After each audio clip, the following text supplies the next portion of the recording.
Hello, everybody. Welcome back to Soulful Abundance with Chris Williams. And I am super excited to share this episode with you with my dear friend, Kenney. I got to meet Kate in Florida just a few weeks ago, and I'm like, oh my gosh, I've got to have you on my podcast. So Kate is amazing. You guys are going to get so inspired from the stories. I mean, we literally have almost been chatting for like an hour before we decided to press record because it was like so exciting and inspiring. And so, Kate is a visionary catalyst. She is also a previous CEO of multiple seven-figure business. And you guys are absolutely going to want to turn this up, come back, re-listen to it again. Kate, I'm so glad that you're here. Thank you so much for joining me today.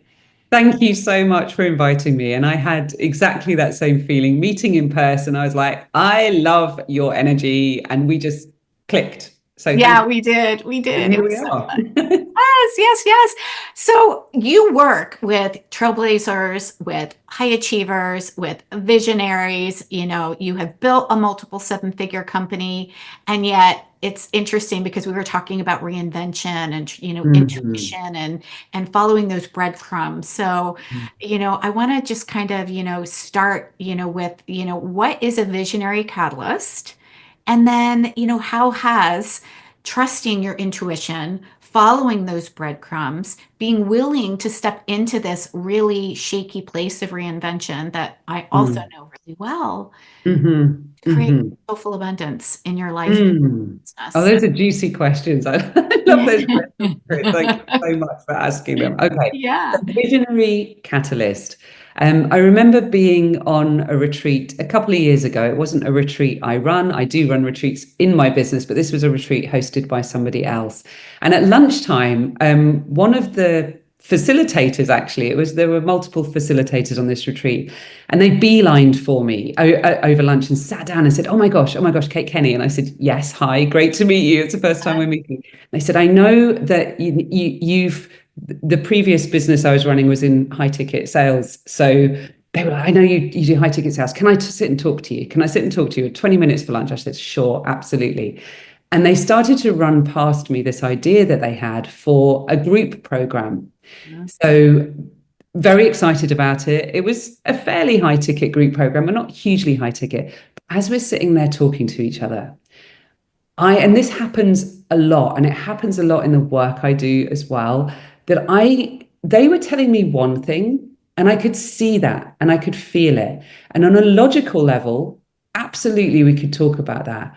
But I kept feeling this other thing. It was like a bigger vision. So this is where the visionary catalyst comes in. So, and I was listening to what they said, and I kept feeling, I've got to mention this. It just feels so much bigger. This was somebody who is fairly well known in their field. So again, you mentioned working with visionary leaders, trailblazers, industry disruptors, someone who is fairly well known.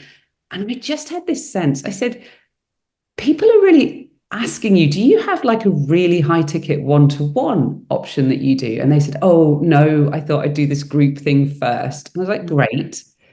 But I had this sense. I said, you're very well connected, aren't you? And they said, I am. And literally, this person had celebrities ask to work with them. There's a guy, and he didn't have anything to offer them.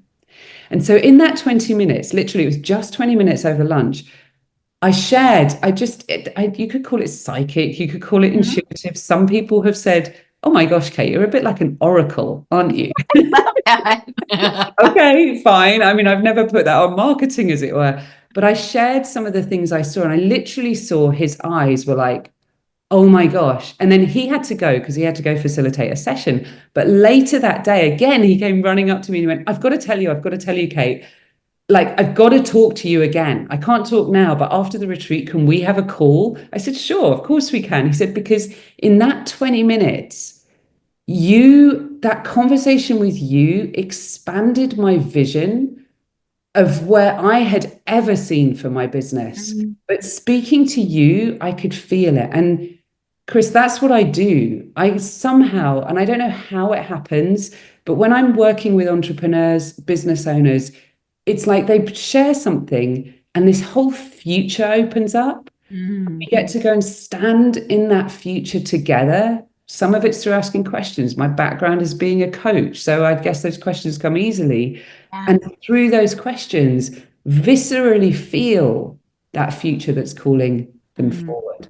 So I've completely forgotten the second part of your question, but that is what Visionary Catalyst is. And that's a big part of the work that I do. That's amazing. Yeah, and Thank I you. love that because one of the reasons why I really love what you're talking about is you're in this area of possibility, right? You're Mhm, stepping mhm, into what really creates abundance for us is stepping into possibility so that we can open to the ideas that are directing us instead of mhm. trying to force something or trying to just figure out I don't know, how do I just create the cash? Well, let's step into a bigger place energetically, but also Yes, the way that our brain works and being able to, see those higher level visions is important. totally. And really tapping into what feels true. Hmm. In that conversation with that particular business owner, it wasn't conjecture, Yeah. wasn't coming from a logical,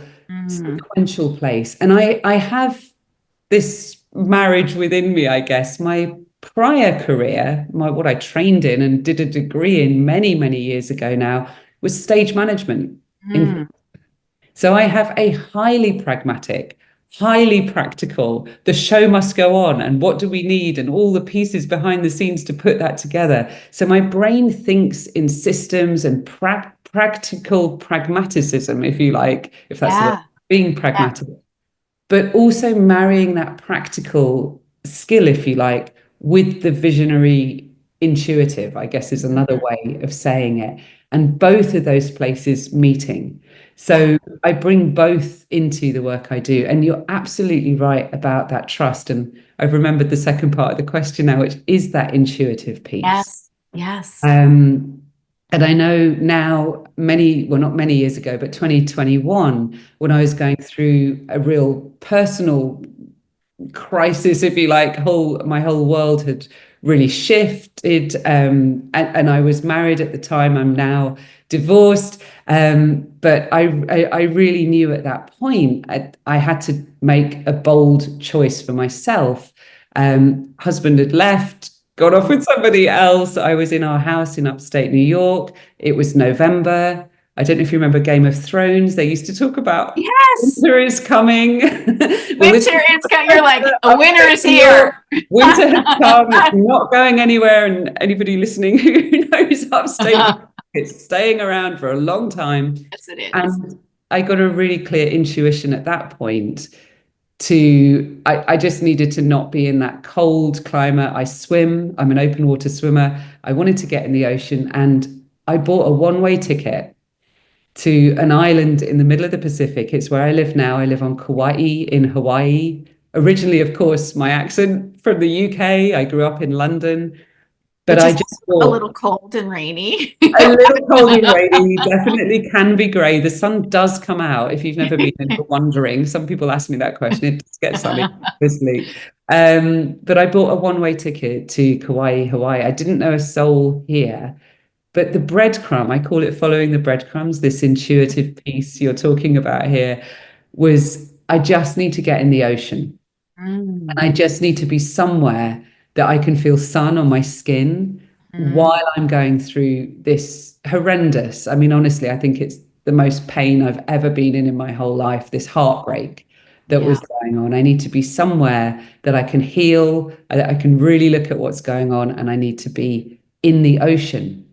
And Mm, just following that breadcrumb, it is now where I live. It is now where I call home.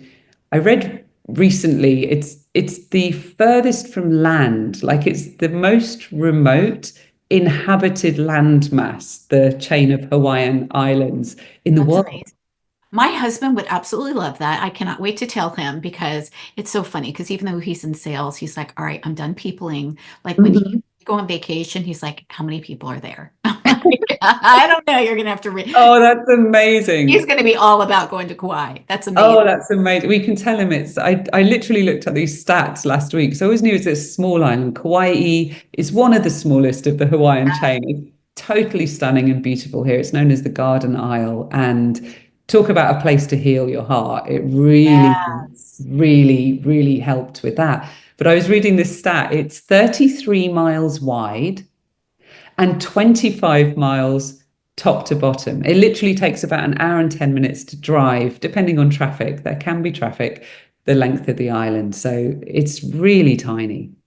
And you just landed on Kauai. Like, how did you just like pick Kauai? Like, I know, I love following the breadcrumbs and seeing how they line up. It's like Yeah, hindsight is totally. 2020, right? We're like, okay, I'll take this breadcrumb. I don't know where I'm going because I don't, like you said in your words, I don't have the loaf of bread yet. I'm not sure. It's But so, like, so true. how did It's you so, end up in so true. Kauai?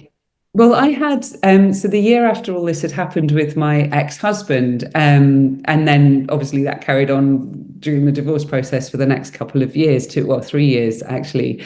But the year after the initial, oh my gosh, this is all like the world I knew had completely disappeared overnight.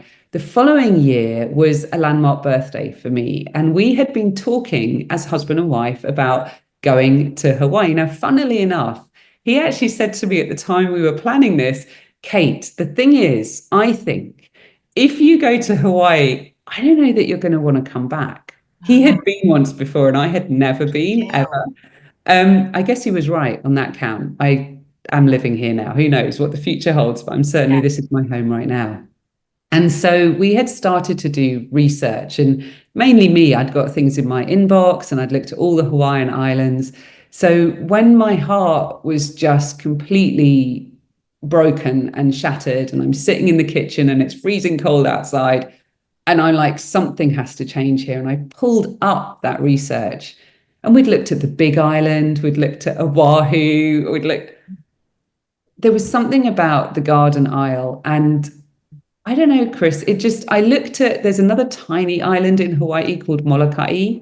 Mhm. And part of me was like, oh, that feels really good. But in terms of when I really felt into it, again, intuitively following the breadcrumbs, I felt, I think I need to be around, even if I don't know people, I don't know, just somewhere I can walk to a coffee shop and Yeah. be around Yeah. people and not Yeah. just be sitting on my own with Yeah. this broken heart. Yeah. So Sure.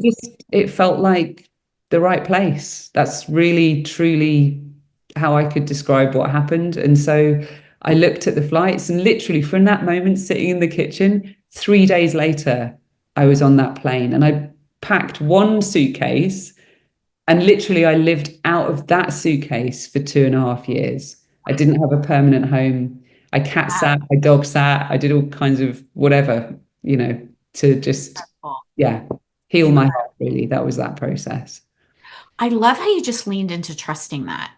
I Thank you. love because, I think that we can tend to question the breadcrumbs, right? We get that intuitive nudge. We're like, oh no, that's not logical, right? Yeah. And yet intuition is not logical. And I really want to kind of talk more about this because back in the day when you were building your business and Hmm. came on as CEO, Yeah. you heard that, little nudge of it's time to take this online, right? I want you to Yeah. share that because that's like so, such a beautiful story about how you can go from one place and follow one little breadcrumb, one Yeah. little aha, one little nugget that just Yeah. exponentially creates success in ways that you're like, wow.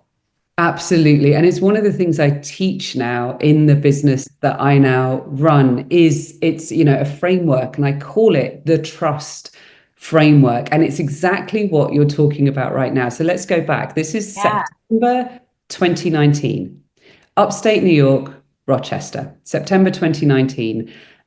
We were running, my ex and I, it was a high ticket sales. That was the theme of the business. And we were running a very successful offline business. So traveling around the world, we ran retreats around the world. September 2019, we both had speaking events booked in Cape Town, Africa for the following February 2020, which of course everyone knows what was going to be happening around that time at this Mhm. point. We'd got a retreat booked in London end of February 2020. In fact, we did do all of those things. But September 2019, I was standing in our bedroom. I remember this really, really clearly, this moment. I was on my own in the bedroom, and suddenly, out of nowhere, I wasn't thinking, oh, strategy wise, what should we do with the business? Yeah. literally, you know how these things, and I know you're no stranger to this, they happen out of the blue. Yeah. I heard as clear as anything, as clear as if somebody had literally been standing next to me and speaking out loud. And this is what I heard: take everything you are doing in the business online now. It made no sense. And I think sometimes when we get these nudges, they don't make sense. And our Yep. logical mind, our conscious mind can, of course, question it. Yep. I have really trained myself through years and years and years that when something comes in that clearly, or even if it's not as clear as that, follow it. Yeah. And Yeah. so I began the hunt at that point for a mentor that could support us take things online. Now, I mentioned earlier my background is stage management.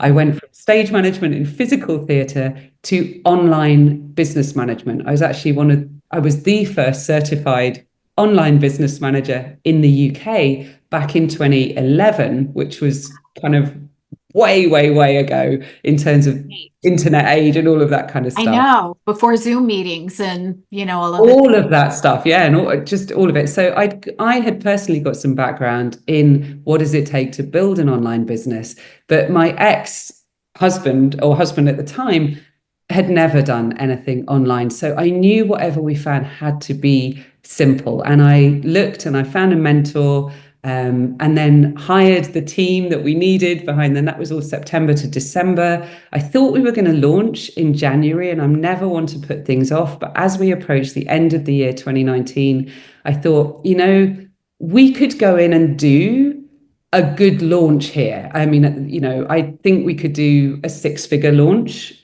which Mm-hmm. is not to be sniffed at if you've never done anything online. Yeah.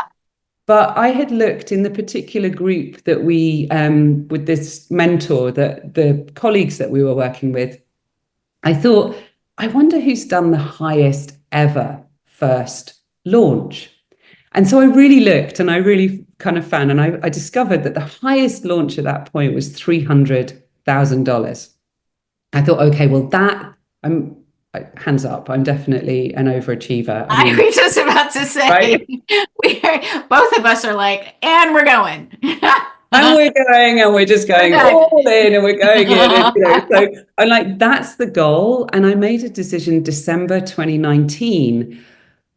I'm not someone to pull things and not do them or put things off, Chris, but I was like, okay, the team is not quite yet at that stage where we can go in at that level. Yeah. So I made the decision, and we made the decision together to postpone our first launch until the 8th of March 2020. Now, we all know what was happening that week in March in 2020. Oh my gosh. So we did our first launch. Was there a part of my brain that was like, why are you putting it off? We doubt ourselves. I think those voices in our head can be very, very real. Yes. And back to following intuition and following the breadcrumbs, it felt really right and true.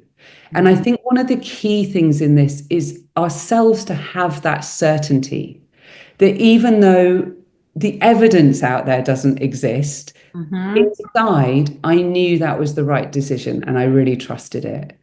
And even my ex at the time, I remember saying, like, this is the goal. And I had this crazy goal of like 2020, let's make 7 figures just from this online stream that doesn't even exist. The program we're going to sell doesn't exist in January 2020, but I was certain 7 figures, December the 31st, 2020, that's what we're going to do. And this first launch, 300K, that's the target. And he was like, I remember telling him that around January, he's like, could we stop talking about pie in the sky goals, Kate?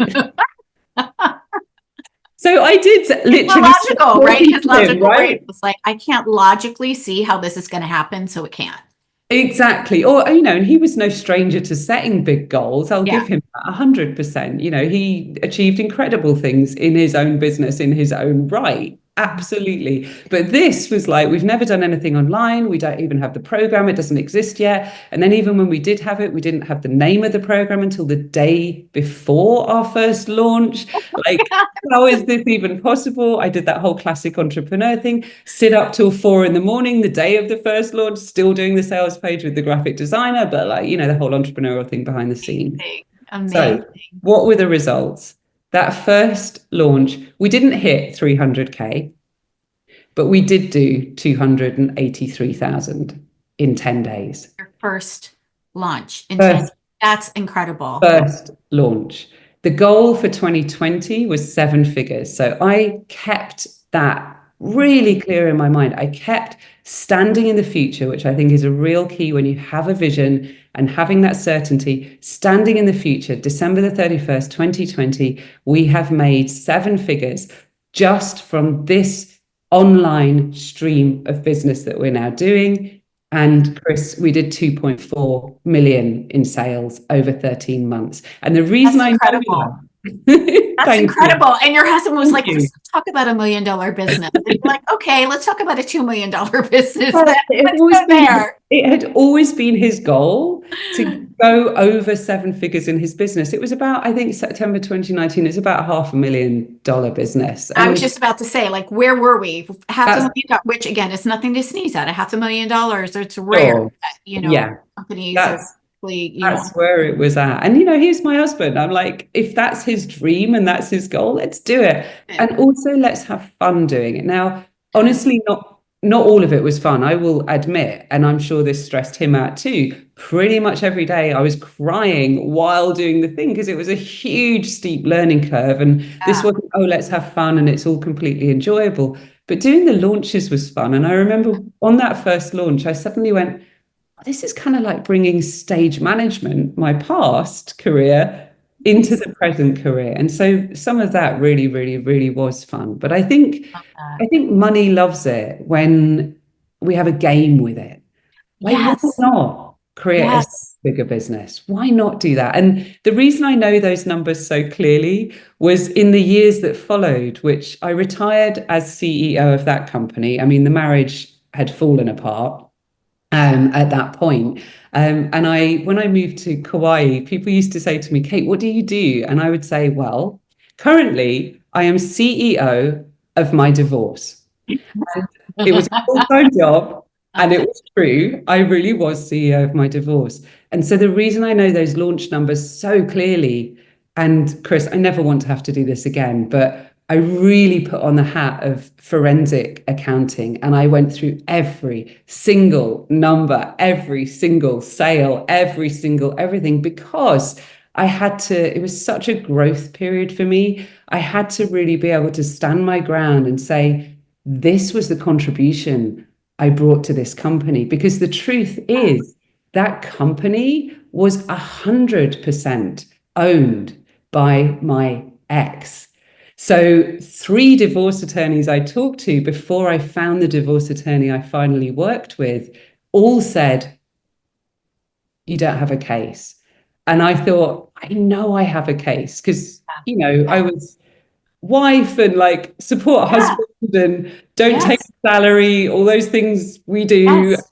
I will probably never ever do. Well, I won't ever do that again. Hindsight, as you said earlier, is a Yeah. wonderful thing. But yeah, I know those numbers so clearly. And truthfully, that was a big part of my own evolution and own growth during that period was, wow, we did that. Like I Mhm. hadn't realized it was 2.4 million in 13 months because we were so in the middle of all the growth of it all. We knew it was obviously working, but yeah. That's incredible. And I Thank love you. that, we just kind of organically pivoted into reinvention, right? Because, we definitely have, a very similar story of not only Mm, following intuitive hits, but also, going through a divorce and having to reinvent what it yeah. is that you were going to do Mhm. with, not only your life, but how are you going to take care of yourself, right? For me, I had 3 children and I'm like, all right, what am I Wow. going to do? I have to do something to take care of my family and to take care of Mhm. me. I didn't expect that I was going to have to be here, but here I am. So what are we going to do? Yes. So that, I love the marriage of the intuition and the reinvention because when we Hmm. listen to those intuitive hits and follow those breadcrumbs, when we're in the midst of reinvention, it Yeah. actually helps that vision happen Hmm. quicker, Hmm. Hmm. Yeah. quicker. And Yes. so I definitely want to talk about that. And I also just want to kind of reframe real quickly before we, move off the topic of it gets to be fun. It is definitely in alignment with what it is that you wanted, and it still takes effort, right? This isn't like Absolutely. tapping into your intuition is not like waving a magic manifestation Hmm. wand where then you're just like, oh, amazing, like, thank you, right?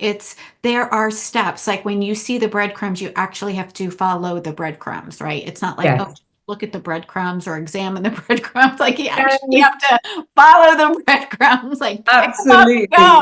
It's so true. I go. remember seeing a video, somebody had made a spoof video about that many, many years ago now when The Secret came out and the law of Uh-huh. attraction, it was a really, really huge thing. And they'd made it was an entrepreneurial conference and they showed this video and it was a person sitting on their sofa on their couch just manifesting, right? Just really. And I remember the video was they really wanted a bicycle, like their dream bicycle, and they're there on the sofa and they're, in a meditative pose, and they're like, yes. And they were visualizing the bicycle, the color of the bicycle, Yeah. and really all the bits and pieces on it that they would want and where they would go on the bicycle, like the whole thing. They were having this big vision, kind of, yes, sitting on the sofa. And what you couldn't see, what they couldn't see, and in this video was outside somebody was bringing them a bicycle, and it was outside their door against the wall. And in the video, this person sitting on the couch is like, oh, I'm really feeling this bicycle. And of course, what they were not doing was getting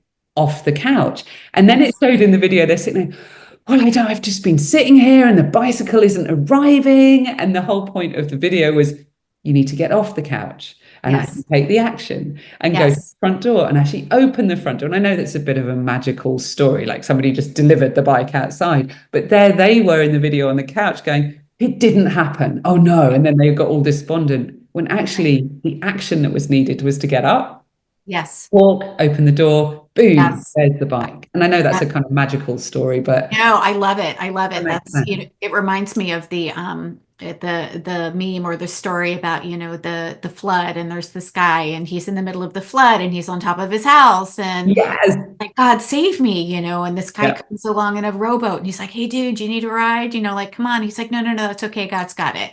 And then Mhm. there's like a helicopter and it's like, no, no, no, Yes. sorry, God. And he gets up at in heaven and talking to Saint Peter and like, hey, why, I prayed. Like, why didn't, and he's like, look, I sent you a rowboat. I sent you Right. a helicopter. Like, you gotta like take the And action. that's a great point too, is that things don't always show up in the way we think they should. Yes. But he's waiting, for example, in that story for, I don't know, a bolt of lightning from the sky and Yeah. God saying, here we are. And I don't Right. know, Beam me maybe up, angels, Scotty. angels with a ladder coming down or chorus, yeah, or beam me up, Scotty. Yeah. No, there was a boat, a Yeah. rowboat. Yeah. Yeah. Then there was a helicopter. Yeah. He's like, no, no, no, no, no, that's not what I'm looking for. And so to be able to put the intention out there and then actually remain open and unattached, Hmm. how it actually shows up. And there's I don't have you ever heard, and I've never actually fully verified this fact. I've heard this third hand, and I've traveled to India 7 times actually. I've traveled to India 7 times, but have you ever heard how they catch monkeys in India, No. Chris? No. So again, I have not verified this fact, but apparently monkeys love peanuts. Who knew? But they love peanuts. And so in India, and I have experienced this firsthand, monkeys can be a bit of a pest. Mhm. Like they'll jump on the roofs. There's a lot of tin roofs. It can make a lot of noise. But also what I experienced, and I was there in a meditation center at the time, and we'd have snacks and things at 3 p.m. But the monkeys would literally not only jump on the roof, but then they were very adept at coming and pinching the food. So they Wow. can be real, real pests. So the way they catch monkeys in India is this: monkeys like peanuts. So they get a jam jar with quite a small opening of the neck of the jar. And in the bottom, they put peanuts. And so what happens is the monkey comes along, puts his hand or her hand in the jar and wants to grab the peanuts. So now has a fist. Well, the fist can't come through the neck of the jar. But the monkey loves the peanuts so much, they're so attached to the peanuts in the jar that they keep their hand in the jar. And of course, then they're able to catch the monkey. And Wow. so I think when we stay so attached Yeah. to, I want this to happen, I want this to happen, and we miss the boat, we miss the helicopter, we miss because we're so fixated on no, no, no, it must happen like this, that Yep. we miss the breadcrumbs. Yes. We miss Yes. the nudges. Yep. Like if I had stood in that bedroom back in 2019, and it could have happened, I could have heard that take everything you're doing online now. I'm doing a kind of voice of God, thing there. And I could have gone, oh, how ridiculous. We've got a $500,000 business. We've got talks booked next year. Who knew the pandemic was around the corner? Yeah. I don't Yeah. know how that came in, that Yeah. nudge, that intuition. Yeah. That was the breadcrumb. Yep. If I had chosen to ignore that, I wouldn't have found the mentor we worked with. I Yep. wouldn't have known about doing the launches online like we did Yep. it. Our Yep. business was fully offline. Can you Wow. imagine I hadn't taken that step? That's What would incredible. have Yeah. happened the next Yeah. year? Yeah. Retreats would have got cancelled. Speaking events would have got Yep. we all know as Yeah. entrepreneurs, Yeah. it would have been Yeah. a very, very different outlook. Very Absolutely. different outlook. And I want to talk about your podcast now because now you've Thank you. Yes. shifted, you've reinvented, right? You Yeah. followed the breadcrumbs and you're like, Yeah. hey, podcast, like, Yeah. all right, you're going to have to fill in the gap here. How do we go from Okay. Great. Yes. So I kawaii think to podcasting? Just my make whole it. so my whole career, we talked about stage management way Yeah. back. It's what I studied at college and then went into that career as a stage manager in professional theatre for 8 years. That is all about building a show, taking a director or a designer's vision and Mm, making it happen on stage. Online business management, again, taking an entrepreneur's idea, an entrepreneur's vision, yep. and having that happen online in real life. Yep. As a business coach, as a strategist, working with clients, hearing their ideas, supporting them build things in real time, obviously using that practical background as well, combined now with the visionary piece coming in, but again, focused fully on their business. Mhm. Enter that relationship, the marriage. Okay, this is his business. Oh my gosh, what's the vision? What does he want to create? And actually, that could be fun. Let's build and let's create that together. The visionary catalyst piece coming in now and building that. So, really, my whole career, my whole life up to this point, Chris, has been really, supporting other people's dreams come alive on stage. Now, Yes. about 12 years ago, I was doing some journaling. And in the journaling, this piece came out where I saw myself traveling, sitting on a couch or a sofa or two chairs. I think in my vision it was a couch, and talking to amazing entrepreneurs who are Mm, really, really up to stuff in the world.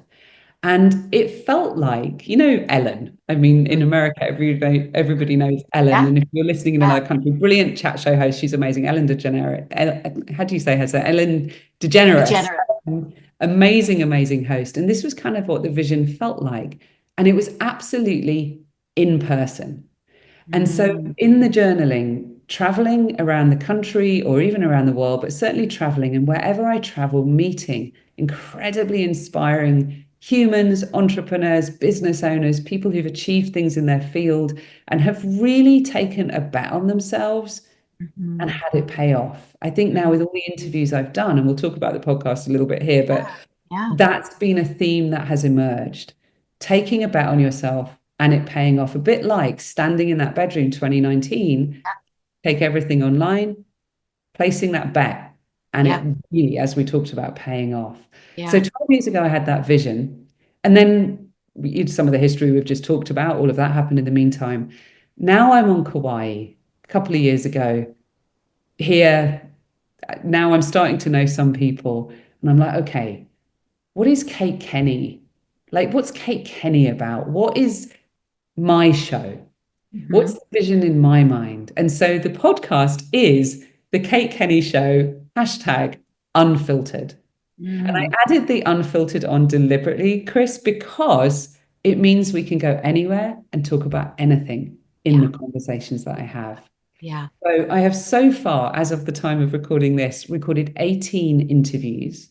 I made a commitment when I started this podcast that every single interview I do will be in person because there is a magic, I believe, when two people get into the same room and we can look into each other's eyes. And there's magic happening right now on this Zoom interview. There's nothing wrong with that at all.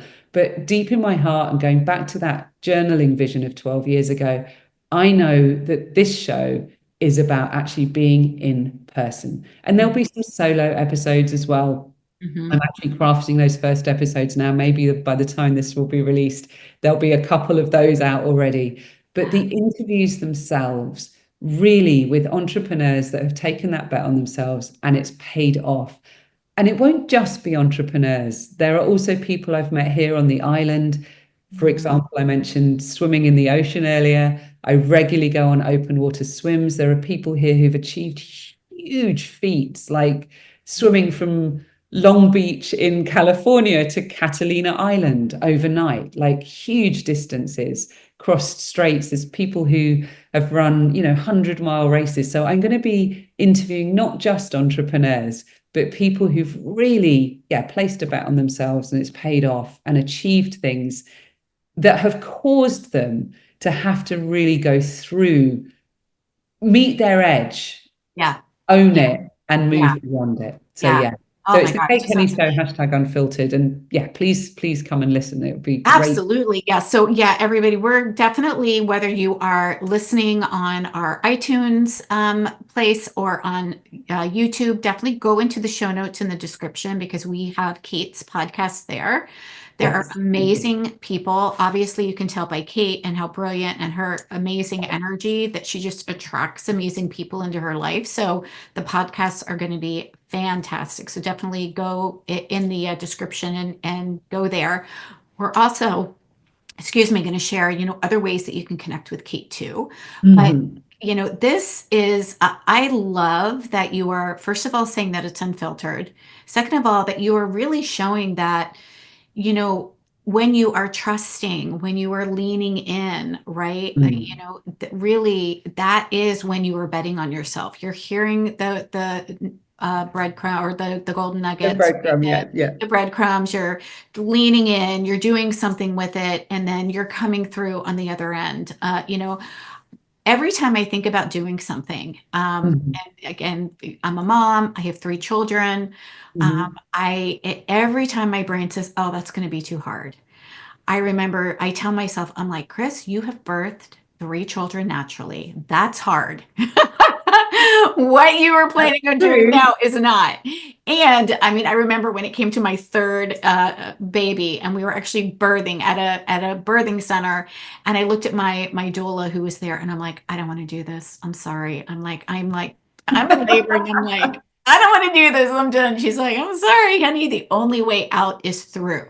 Right. Right. There's not a lot of choice in that moment. Yeah, you can hate it all you want when you're in the midst of the struggle and the chaos and the fear, but staying there is not an option. You have to go through it in order to get to the other side, right? Yes. And Yes. I Yes. love the Yes. stories of that's really, the process. It's It doing really, really something, is. leaning in, taking the action, even though it feels wonky and it feels chaotic and it feels painful at times, but going through, leaning in, trusting, and coming out and having this, Yes. reaction of And actually, it's, even in that moment, and I don't know, I don't personally have children. My sister has two nephews. I was there at the birth of one of them, which is amazing. So I don't personally know, Chris. I'll have to ask you here. The analogy I've got in my head is when I swim out in the open ocean, there are waves. yes, There are waves, and sometimes we swim through breaks, which is, if you think about surfers, they're surfing on those waves. So some of right. them could be big waves. Yeah. Yeah. But the key when I'm swimming, and I had to really talk to a very advanced, very competent open water swimmer here, because I noticed I would get nervous. And like you were saying about birth here, it was like, I don't want to do this, you know. If you're in the middle of the ocean and a wave is coming towards you kind of got to keep going, right? So Yes. the key I was taught with that, I mean, sure, there's some technical things like you can dive under the wave, but if you're dragging a buoy, that can be hard because it can pull you back to the surface and like what to do. And the key thing in that moment was to just really relax. The person I swim with is, if you imagine a monk seal, like they just kind of roll with the wave. They're not like, oh, wave, you know, it's like they Yeah. go with it. And so I don't know if that's true too in childbirth. Please excuse me Oh, not saying yeah. that. Yeah. If Yeah, you for think sure. that, does it make it a ton worse? Oh, absolutely. Absolutely. For sure. Yeah. Because especially when, for those of you that are mamas that have birthed before, we know contractions, the more that that your body is already contracting. If you tense up more, it makes it worse. And so, trying to breathe and relax as much as you can while, and breathe through the contraction, it, allows you to get through that a lot.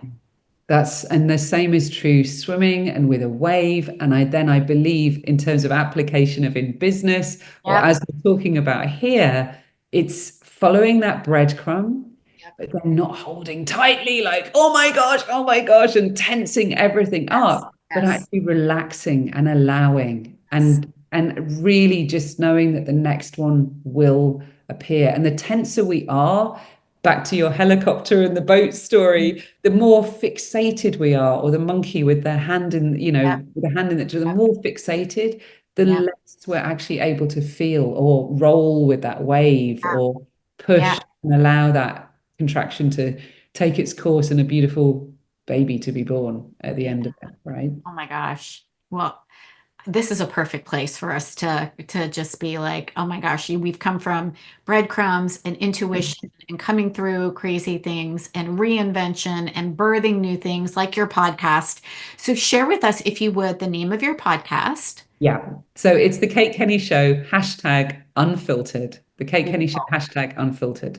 Okay, so be sure everybody again, click the link below, Yeah. go listen to Kate, go follow Kate. Kate, how else can people find you? Are you on Instagram, Facebook, LinkedIn? I am. I'm on all the platforms. So there's a YouTube channel, which is The Kate Kenny. So you can go there. Every single podcast I do is also video as well. So you can choose to watch on YouTube. I'm on Instagram at The Kate Kenny. Please come and connect with me there. Connect, drop me a DM. I do check my other folder for messages as well. So if we're not Yes. connected yet, send me a DM or a voice message. I love voice messages as well. LinkedIn is The Kate Kenny again. My website is www.thekatekenny.com. There's a Love theme. it. There's actually a realtor called Kate Kenny in upstate New York. And I was like, okay, she has the Kate Kenny, she has Kate Kenny domain. So I'm thekatekenny.com. And then Facebook. I'm also on Facebook. I think it's Fantastic. Kate Kenny, but search for Kate Kenny. And And we on will the have all website, of these links there's by a link. here in the show notes and in the description too. So you guys can definitely just easily click on it, go find her. When you reach out to Kate, when you send her a DM or a voice message, be sure to tell her that you heard her on Soulful Abundance with Chris Williams. We'd love to know that our guests are getting value and connecting. So, Kate, this has just been so fun. I can't wait to do it again. Like, Thank definitely, you. we I've will loved it definitely be too. doing this again for sure. And thank you so much for being here. Thank you for sharing your inspiration, your brilliance, your encouragement. And it's such a joy every time I get to spend some time with you. Thank you so Thank much. you so much. I've deeply enjoyed being here. Oh, Really, really wonderful to meet you. And yeah, I'd be delighted to be back anytime. thank you. Thank you. Okay, everybody. That's it for today. Soulful Abundance with Chris Williams. We will see you next time. Don't forget to hit subscribe and share it with somebody that you think this might benefit. We will see you next time.